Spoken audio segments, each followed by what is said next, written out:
अजी मैडम जरा सुनिए तो मेरा आपसे क्या कहना है। लोग पीठ पे वार करते हैं, कोई सामने से वार नहीं करता। लोग पीठ पे वार करते हैं, कोई सामने से वार नहीं करता। आजकल सब बेवफाई करते हैं, कोई किसी से प्यार नहीं करता। ओ मिस्टर जरा सुनिए तो कि मेरा आपसे क्या कहना है। जो तेरी मजबूरी वही मेरी भी मजबूरी है। जो तेरी मजबूरी वही मेरी भी मजबूरी है।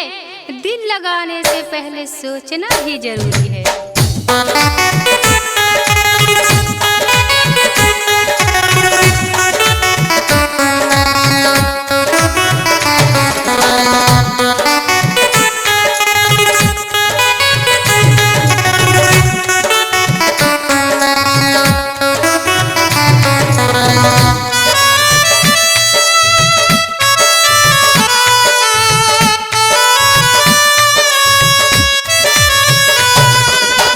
किसको दिल दिया जाए सोचना जरूरी है।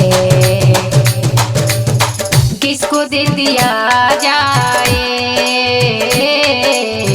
सोचना जरूरी है। किसको दिल दिया जाए सोचना जरूरी है। किसको दिल दिया जाए सोचना जरूरी है। भी काम है ऐसा जो बड़ा जरूरी है। किसको दिल दिया जाए सोचना जरूरी है। किसको दिल दिया जाए सोचना जरूरी है। किसको दिल दिया जाए सोचना जरूरी है। किसको दिल दिया जाए सोचना जरूरी है।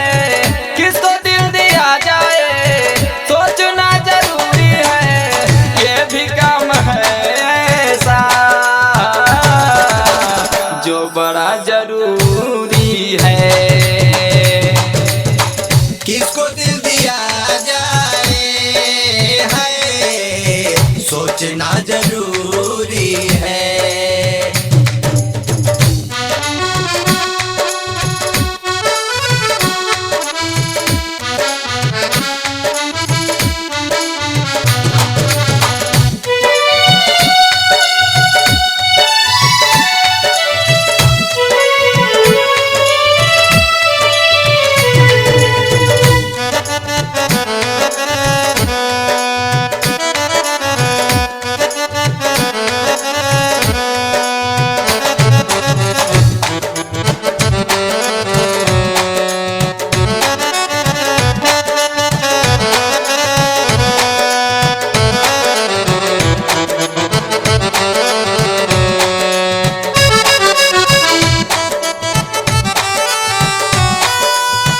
मतलबी जमाने में हर तरफ उदासी है। नीरा मेरा के भी मछलियाँ प्यासी है।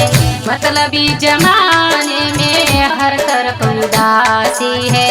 नीरा मेरा के भी मछलियाँ प्यासी है। पूरा हम करिए कैसे है बात हर अधूरी है।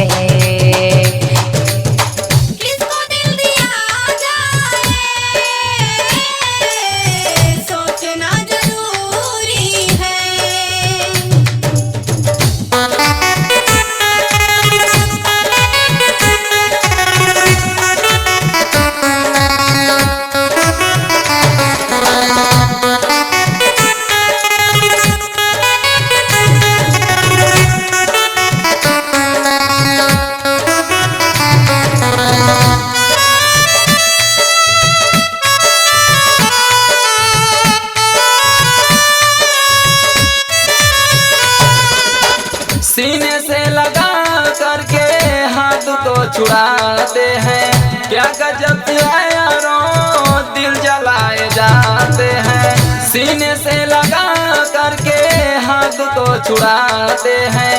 क्या गजब है यारों, दिल जलाए जाते हैं, मोहब्बत को क्या हम कहें, एक मीठी छुरी है। किसको दिल दिया जाए है, सोचना जरूरी है।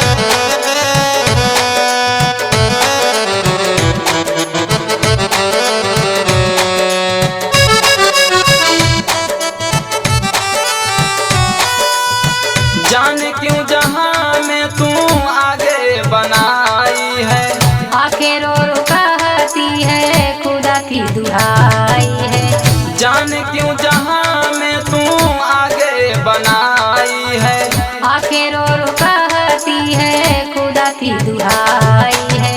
दिल पे चोट खाने से दो कदम की दूरी है। किसको दिल दिया जाए है, सोचना जरूरी